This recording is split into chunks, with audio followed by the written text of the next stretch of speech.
Top market cap है 1,94,000 crores, TCS 1,41,000 crores, coal India, Asian paints, Jio financial services, Edelweiss large cap fund कभी भी negative में नहीं है। अल्फा सबसे बेहतरीन निपॉन इंडिया लार्ज कैप का रहा है।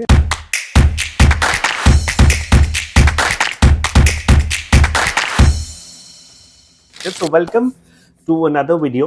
अच्छा, आज हम बात करेंगे लार्ज कैप फंड्स के बारे में।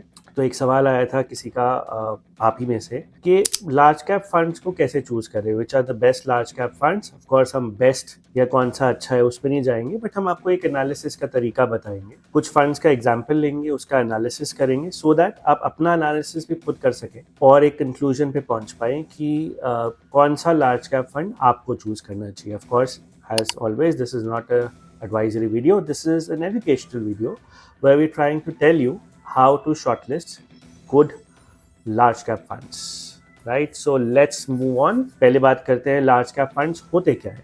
large cap funds होते हैं बेसिकली जो 85% या ज़्यादा लार्ज कैप स्टॉक्स में डालते हैं अपना पैसा, और बाकी 15% फंड मैनेजर के आक्यूमेंट में होता है कि उसको और लार्ज कैप उसमें रखना है। 100% लार्ज कैप भी हो सकता है, या वो मिड कैप और स्मॉल कैप्स रखना चाहता है उसमें। So that's up to the fund manager, but 85% definitely large cap में होना चाहिए। ये एक SEBI guideline. Large cap stocks क्या होते हैं, आइए एक बारी स्क्रीन पे देखते हैं अपने। तो नंबर 1 लार्ज कैप स्टॉक्स कौन सा है? Number 1 large cap stock है Reliance Industries with a market cap of almost 1,94,000 crores.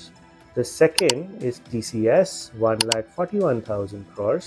Then we have HDFC Bank, ICICI Bank.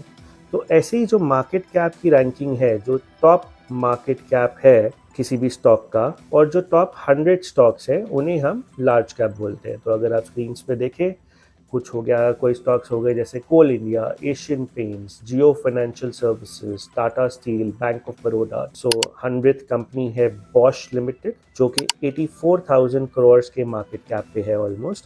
सो रफली 1,94,000 करोड़ से लेके 84,000 करोड़ तक जो कंपनीज है आज की डेट में, जो टॉप 100 कंपनीज है, इन्हें हम लार्ज कैप कंपनीज बोलते हैं, right. So large cap stocks हमें समझ आ गए, लार्ज कैप म्यूचुअल फंड समझ आ गए।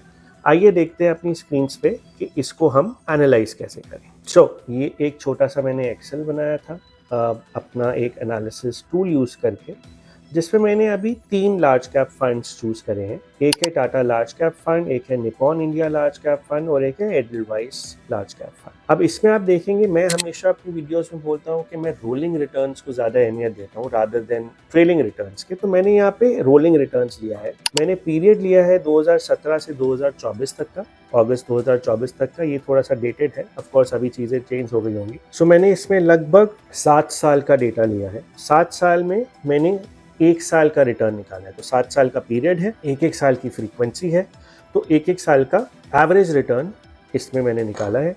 और उस एवरेज रिटर्न से मुझे ये पता चलता है कि Tata large and mid cap ने जो एवरेज रिटर्न दिया है वो है 15.30, निपॉन ने सेम पीरियड में 17.12 दिया है, वहीं एडलवाइज ने 15.64% दिया है, राइट। अब इसमें आगे और भी एनालिसिस है, जैसे मैक्सिमम रिटर्न इन फंड्स ने दिया है ये 34 से लेकर 29% के बीच में।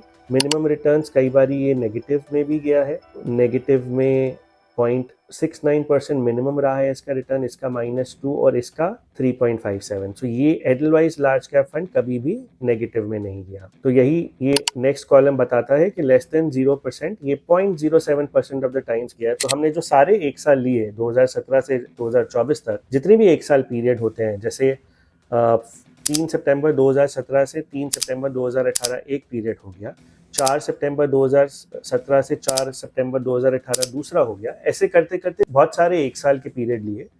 उन सब का एवरेज रिटर्न आपको फर्स्ट कॉलम में दिख रहा है, और लेस देन 0% मतलब इन सारे जो हमारे पास डेटा पॉइंट्स आए उसमें से कितनी बार ये लेस देन 0% गया, तो वो इस कॉलम का मतलब है। जनरली अगर आप देखें तो फंड्स ज़्यादातर 12 से 15% के बीच में या 8 से 12% के बीच में रहे हैं, या 15 से 20% के बीच में भी काफ़ी बार रहे हैं। तो 15 से 20% इनफैक्ट इन पीरियड्स में काफ़ी बार रहे हैं, और मोर देन 20% भी काफ़ी बार रहे हैं। तो ये सब हमें जो एनालिसिस है ये रोलिंग रिटर्न से मिलता है। इसका थोड़ा सा टेक्निकल एनालिसिस समझते हैं। टाटा, निपॉन और Edelweiss large and mid cap में अल्फा सबसे बेहतरीन निपॉन इंडिया लार्ज कैप का रहा है। Of course again disclaimer, this is not an advisory, so please do your research on your own. But having said that, if we see the alpha is the excess returns a fund gives over the benchmark. Benchmark इनका Sensex या Nifty है, तो उससे ऊपर का return दिया है Nippon large cap fund ने। बीटा अगर आप देखें तो ऑलमोस्ट सिमिलर रेंज में है, 0.93 से 0.98 के बीच में। सो एवरेज है निपॉन इंडिया लार्ज कैप का। बीटा जितना कम हो उतना बेटर है, क्योंकि वो रिस्क को दर्शाता है, तो रिस्क जितना कम हो एक फंड में उतना बेटर है। स्टैंडर्ड डेविएशन जितनी कम हो उस फंड में बेटर है। सॉर्टिनो रेशो जितना ज़्यादा हो बेटर है। शार्प रेशो जितना ज़्यादा हो बेटर है। शार्प रेशो और सॉर्टिनो रेशो में बेसिकली क्या होता है कि आपका जो भी न्यूमरेटर है इन दोनों रेशोज में, मैं आपको एग्जैक्ट फॉर्मूला डिस्क्रिप्शन में डाल दूंगा, बट न्यूमरेटर में रिटर्न रहता है और डिनोमिनेटर में रिस्क रहता है, राइट। सो रिस्क का पैरामीटर डिनोमिनेटर में है, रिटर्न का न्यूमरेटर में है। तो अगर इसका रेशो निकाला जाए, ये रेशो जितना ज़्यादा हो बेटर है। जितना ज़्यादा का मतलब है रिटर्न जितना ज़्यादा, रिस्क जितना कम। सो ओवरऑल रेशो ये जितना ज़्यादा हो उतना बेटर फंड होता है। सो अगर आप देखें शार्प रेशो 1.44 आ रहा है निपॉन का, जो कि हाईएस्ट है तीनों फंड्स में, और सॉर्टिनो रेशो भी 2.61 आ रहा है, जो कि हाईएस्ट है इन फंड्स में। अल्फा भी पॉजिटिव है। तो अगर मुझे इन 3 फंड्स में से चूज करना हो तो Nippon India large cap fund is my choice as of today, followed by let's say Edelweiss and followed by Tata, in that order, right. So that is how you analyze large cap funds. I hope I've given you a clarity with this video of how to analyze large cap funds और एक अच्छा fund कैसे choose करें।